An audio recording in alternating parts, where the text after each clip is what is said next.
नमस्ते दोस्तों, मेरा नाम है फिरोज़ पास्टर और आज मैं आपको बाइबल में से यूहन्ना उसका 14 अध्याय पढ़ाने जा रही हूँ। तो जिसके पास बाइबल है उन लोग खोल सकते हैं और देख सकते हैं। तो यूहन्ना का 14 अध्याय जो है उसमें कुछ इम्पोर्टेंट बात बताई गई है, जैसे कि परमेश्वर तक पहुँचने का मार्ग। तो परमेश्वर तक पहुंचने का मार्ग कौन सा है? तो आइए देखते हैं, हम स्टार्ट करते हैं। यीशु ने सूली पे चढ़ने से पहले अपने प्रेम करने वालों को कहा, तुम्हारा मन व्याकुल ना हो, परमेश्वर पर विश्वास रखो और मुझ पर भी विश्वास रखो। मेरे पिता के घर में बहुत से रहने के लिए स्थान है। यदि ना होते तो मैं तुमसे कह देता, क्योंकि मैं तुम्हारे लिए जाकर जगह तैयार करने वाला हूँ।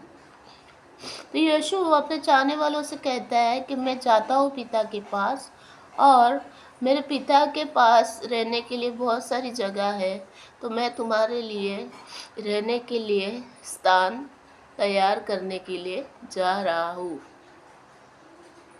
और यदि मैं जाकर तुम्हारे लिए जगह तैयार करूँ तो फिर आकर तुम्हें अपने यहाँ ले जाऊँगा। तो यीशु कहता है कि मैं पहले जाऊँगा मेरे पिता के पास और तुम्हारे रहने के लिए स्थान तैयार करूँगा, फिर मैं आकर तुम्हें अपने साथ ले जाऊँगा स्वर्ग में, कि जहाँ मैं रहूँ वहाँ तुम भी रहो। जहाँ मैं जाता हूँ तुम वहाँ का मार्ग जानते हो। थोमा ने उससे कहा, ए प्रभु, हम नहीं जानते कि तू कहाँ जा रहा है, तो मार्ग कैसे जाने? यीशु ने उससे कहा, मार्ग और सत्य और जीवन मैं ही हूँ। बिना मेरे द्वारा कोई पिता के पास नहीं पहुँच सकता।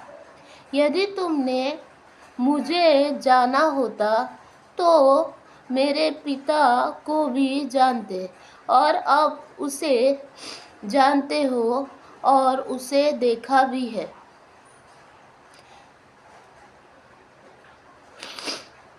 तो प्रभु कहता है कि अगर तुमने मुझे जाना है तो तुम पिता को भी जानते हो, क्योंकि पिता मुझ में है और मैं पिता में हूँ। उसके बाद फिलिपियुस ने उससे कहा, ए प्रभु, पिता को हमने देखा, पिता को हमें दिखा दे, यदि हमारे लिए बहुत है। यीशु ने उनसे कहा, ए फिलिपियुस, मैं इतने दिन से तुम्हारे साथ हूँ और क्या तुम मुझे नहीं जानते? जिसने मुझे देखा है उसने पिता को भी देखा है। तो यीशु कहता है, मैं बहुत दिनों से तुम्हारे साथ हूँ, अगर तुमने मुझे देखा है तो तुमने पिता को भी देखा है। क्या तू विश्वास नहीं करता कि मैं पिता में हूँ और पिता मुझ में है? तो यीशु कहता है कि मैं पिता में हूँ और पिता मुझ में है। ये बातें जो मैं तुमसे कहता हूँ अपनी ओर से नहीं कहता हूँ।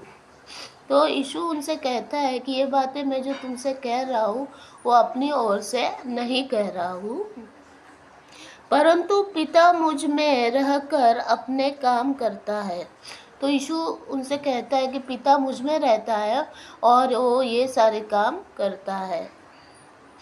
मेरा विश्वास करो कि मैं पिता में हूँ और पिता मुझ में है, नहीं तो कामों ही के कारण मेरा विश्वास करो। तो यीशु उनसे कहता है कि तुम लोग मुझ पे विश्वास करो। मैं तुमसे सच सच कहता हूँ कि जो मुझ पर विश्वास रखता है ये काम जो मैं करता हूँ वह भी करेगा, वरना इससे भी बड़ा काम करेगा। तो यीशु उनसे कहता है कि जो मेरे पे विश्वास करता है, मैं जो काम करता हूँ उससे भी वो बड़े बड़े काम करेगा। मैं करता हूँ वह भी करेगा, वरना इससे भी बड़े बड़े काम करेगा, क्योंकि मैं पिता के पास जाता हूँ। जो कुछ तुम मेरे नाम से मांगोगे वही मैं करूँगा, कि पुत्र के द्वारा पिता की महिमा हो। तो यीशु उनसे कहता है, मैं पिता के पास जा रहा हूँ और जो भी तुम मेरे नाम से मांगोगे वो तुम्हें मिल जाएगा। यदि तुम मुझसे मेरे नाम से कुछ मांगोगे तो मैं उसे करूँगा। तो यीशु उनसे कहता है, तुम अगर पुत्र के नाम से कुछ भी मांगोगे तो पिता तुम्हें दे देगा। आगे पढ़ते हैं 15 अध्याय। यदि तुम मुझसे प्रेम रखते हो तो मेरी आज्ञाओं को मानोगे। तो यीशु उनसे कहता है कि अगर तुम मुझसे प्रेम रखते हो तो मेरी आज्ञाओं को मानोगे। मैं पिता से विनती करूँगा और वह तुम्हें और सहायक देगा कि वह सर्वदा तुम्हारे साथ रहे।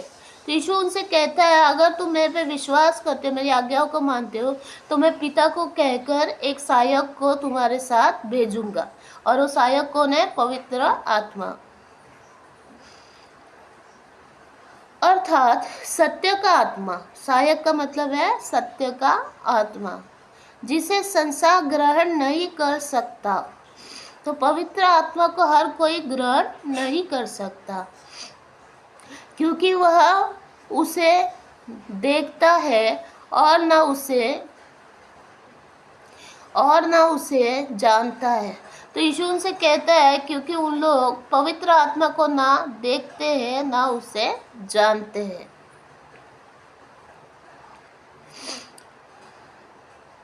क्योंकि वह उसे देखता है और उसे जानता है। तुम उसे जानते हो क्योंकि वह तुम्हारे साथ रहता है और वह तुम में से होगा और वो तुम में होगा।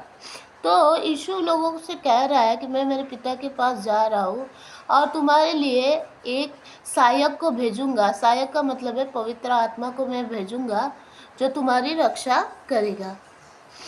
तो आगे पढ़ते हैं 18 में। मैं तुम्हें अनाथ ना छोड़ूंगा। यीशु सबसे कहता है कि मैं तुम्हें अनाथ नहीं छोड़ूंगा। मैं तुम्हारे पास आता हूँ और थोड़ी देर रह गई है, फिर संसार मुझे ना देखेगा, परंतु तुम मुझे देखोगे, इसलिए कि मैं जीवित हूँ, तुम भी जीवित हो। उस दिन तुम जानोगे कि मैं अपने पिता में हूँ और तुम मुझ में हो और मैं तुम में। जिसके पास मेरी आज्ञाएं हैं और वह उन्हें मानता है, वह मुझसे प्रेम रखता है, और जो मुझसे प्रेम रखता है उससे मेरा पिता प्रेम रखेगा और मैं उससे प्रेम रखूँगा और अपने आप को उस पर प्रकट करूँगा। तो यीशु कहता है कि जो मेरी आज्ञा को मानता है मैं उसमें रहूँगा और वो मेरे में रहेगा। जैसे पिता मेरे में है वैसे तुम लोग भी मेरे में रहोगे, जो मेरी आज्ञाओं को मानोगे। तो दोस्तों, आपको ये साफ समझ में आया होगा कि यीशु ने सूली पे चढ़ने से पहले अपने प्रेम करने वालों के लिए क्या बताया है, परमेश्वर तक पहुंचने का क्या मार्ग है। परमेश्वर तक पहुंचने का मार्ग यीशु है कि यीशु जो स्वर्ग गया है वो हमारे लिए स्थान तैयार करने के लिए गया है। उसके पिता के पास बहुत सारी जगह है रहने के लिए। तो यीशु हमसे कहता है कि मैं जा रहा हूँ तुम्हारे लिए स्थान तैयार करने, और जो भी मेरी आज्ञाओं को मानेगा वो मेरे में रहेगा और मैं उनमें रहूँगा, जैसे पिता मेरे में है और मैं पिता में हूँ। तो हमको यीशु की आज्ञाओं को मानना है, ताकि यीशु हमको जब भी आए हमारे साथ हम उसके साथ हमें स्वर्ग लेके जाए। तो यीशु बहुत ही जल्दी आने वाला है, और जो जो लोग उसकी आज्ञाओं को मानते हैं उन्हें वो अपने साथ स्वर्ग लेके जाने वाला है। तो दोस्तों, आप ये अध्याय ज़रूर पढ़िए, यूहन्ना का 14 अध्याय वचन 1 से लेके 15 तक आप पढ़ सकते हो, 1 से 15। तो आपको पता चल जाएगा कि यीशु हमें क्या आज्ञा देता है, और यीशु बहुत ही जल्द वापस आने वाला है हमें अपने साथ पिता के घर में लेके जाने के लिए। तो धन्यवाद दोस्तों इस वीडियो को देखने के लिए। इस वीडियो को ज़्यादा से ज़्यादा शेयर कीजिए ताकि सबको इसके बारे में पता चले। यूहन्ना 14 अध्याय उसका 1 से लेके 15 वचन आप ज़रूर पढ़िए। जिसके पास बाइबल है उन लोग ज़रूर पढ़िए, और इस वीडियो को लाइक कीजिए और ज़्यादा से ज़्यादा शेयर कीजिए ताकि प्रभु यीशु के बारे में सबको पता चले। धन्यवाद दोस्तों इस वीडियो को देखने के लिए। मिलते हैं नेक्स्ट वीडियो में। धन्यवाद।